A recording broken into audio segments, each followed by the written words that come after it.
누가복음 22장 39절부터 53절까지 제가 봉독해 드리겠습니다.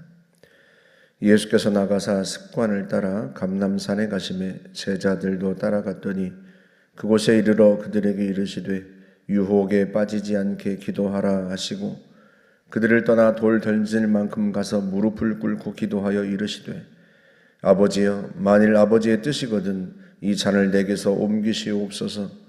그러나 내 원대로 마시옵고 아버지의 원대로 되기를 원하나이다 하시니 천사가 하늘로부터 예수께 나타나 힘을 더하더라. 예수께서 힘쓰고 애써 더욱 간절히 기도하시니 땀이 땅에 떨어지는 핏방울같이 되더라. 기도 후에 일어나 제자들에게 가서 슬픔으로 인하여 잠든 것을 보시고 이르시되 어찌하여 자느냐, 시험에 들지 않게 일어나 기도하라 하시니라. 말씀하실 때 한 무리가 오는데 12 중에 하나인 유다라 하는 자가 그들을 앞장서 와서 예수께 입을 맞추려고 가까이 하는지라. 예수께서 이르시되 유다야, 네가 입맞춤으로 인자를 파느냐 하시니 그의 주위 사람들이 그 된 일을 보고 여짜오되 주여, 우리가 칼로 치리까 하고 그 중에 한 사람이 대제사장의 종을 쳐 그 오른쪽 귀를 떨어뜨린지라. 예수께서 일러 이르시되 이것까지 참으라 하시고 그 귀를 만져 낫게 하시더라. 예수께서 그 잡으러 온 대제사장들과 성전의 경비대장들과 장로들에게 이르시되 너희가 강도를 잡는 것 같이 검과 몽치를 가지고 나왔느냐? 내가 날마다 너희와 함께 성전에 있을 때에 내게 손을 대지 아니하였도다. 그러나 이제는 너희 때요 어둠의 권세로다 하시더라. 아멘.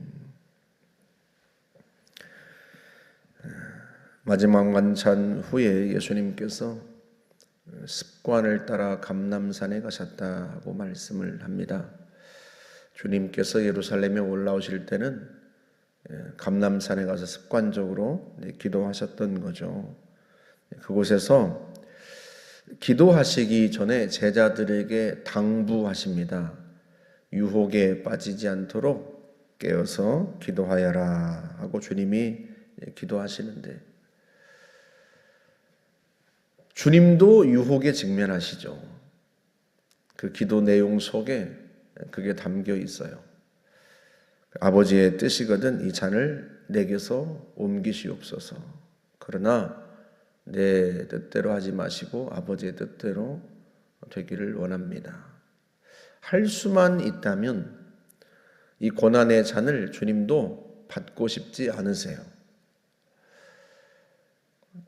인류의 죄를 짊어지고 하나님의 심판을 받는, 성부 하나님의 심판을 받는 이 일이 견딜 수 없는 굉장히 힘든 일이란 말이죠. 단순히 육체적 고통이 아니라 십자가에 달리는 육체적 고통 때문이 아니라 온 인류가 당할 저주를 주님이 한 몸에 다 받으시는 사건이기 때문에 이게 감당하기 어려운 사건이란 말이죠. 그래서 주님도 할 수만 있다면 이걸 피하고 싶어요.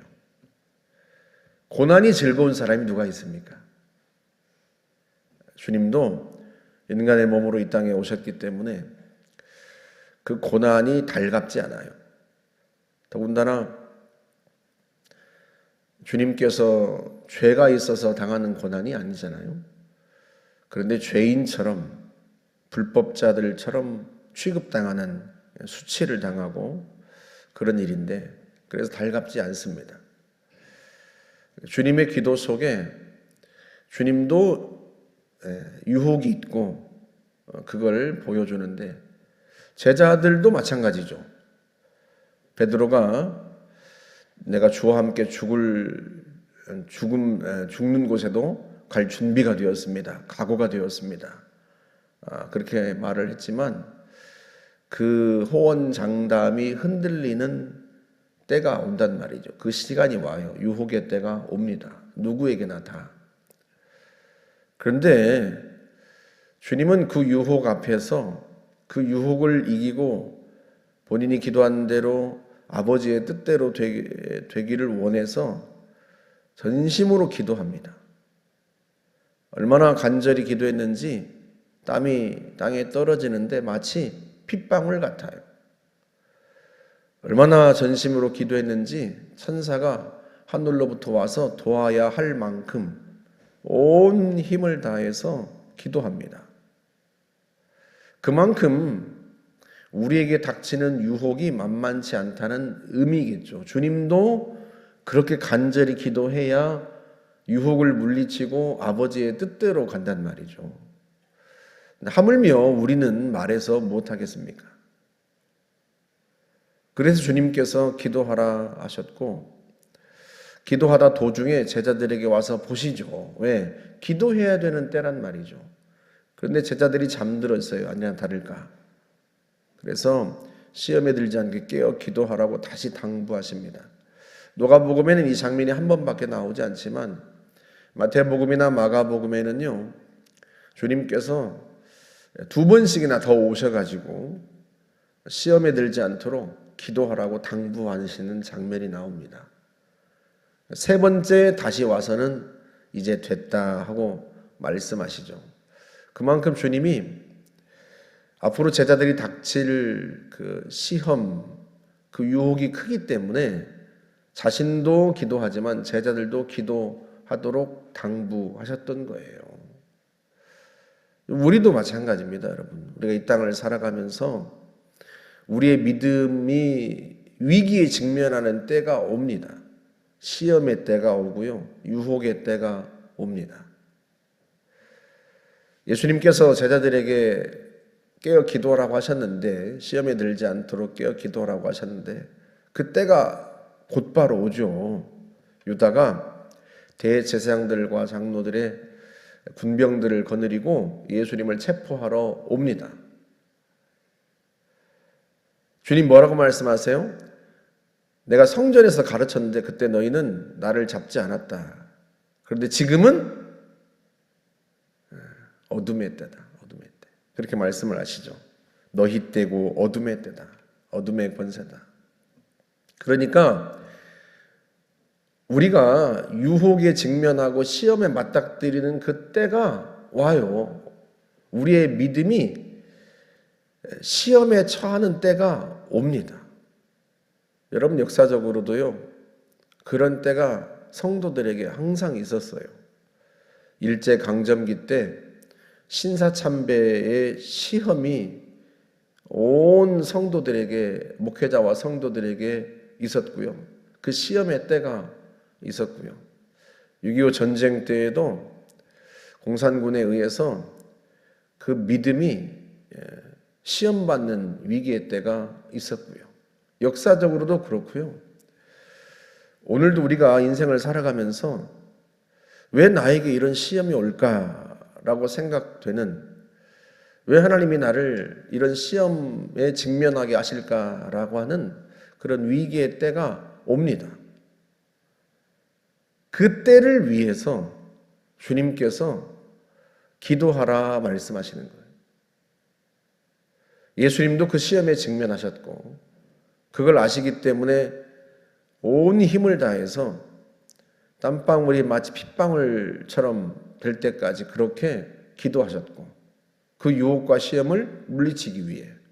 그렇다면 우리도 역시 지금 평안하다 할 게 아니라 평안한 때, 아직 우리가 시험에 직면하지 않고 유혹에 직면하지 않은 때에 기도해야죠. 그러지 않겠습니까? 베드로 사도가 이때를 아마 돌아보면서 성도들에게 권면했을 거예요. 베드로전서 5장 8절에 오면 너희 대적 마귀가 우는 사자같이 두루다니며 삼킬 자를 찾나니 근신하고 깨어라. 근신하고 깨어라. 정신을 바짝 차리고 깨어 있어라. 왜? 너희 대적 마귀가 굶주린 사자처럼 두루다니면서 삼킬 자를 찾고 있기 때문이다. 너희는 믿음을 굳건하게 하여 마귀를 대적하라 하고 권면합니다. 여러분, 근신하고 정신을 차리고 깨어 있으라 하는 것은 아마 베드로가 자신이 정신을 차리고 있지 않고 깨어 기도하지 않아서 겟세마네 동산에서 예수님을 버리고 달아났던 그 순간을 회상하면서 성도들에게 이야기하지 않았겠습니까? 여러분, 우리가 그런 위기의 때, 시험의 때에 직면하지 않더라도요, 이상하게 마음이 시험에 든 때도 있어요. 그러지 않습니까? 평소에는 아무렇지도 않은데, 또 아무렇지도 않은 말인데, 누가 나에게 한 말이 이상하게 마음이 상하고 상처가 되는 그런 때도 있습니다. 또 꼭 나에게 하는 소리가 아닌데 그게 꼭 나에게 하는 소리처럼 들리고 마음이 상하는 때도 있어요. 이게 마귀란 놈이 우리에게 다가와서 우리를 넘어뜨리려고 하는 순간들이 많단 말이죠. 여러분, 그걸 어떻게 이기겠어요? 결국 기도로 이기는 겁니다. 기도로 이기는 거예요. 시험에 들지 않게 깨어 기도하라고 말씀하시는 게 주님이 그런 이유란 말이죠. 그런 이유.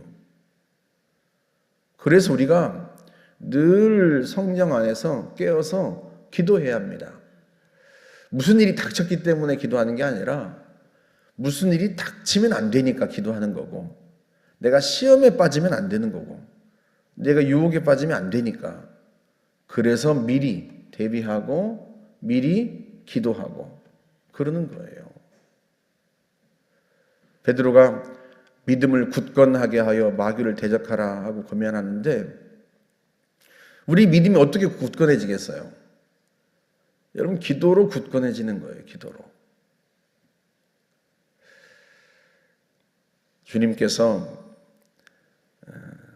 변화산에서 내려오셨을 때 제자들이 귀신 들린 아이를 쫓아내지 못해가지고 쩔쩔매잖아요.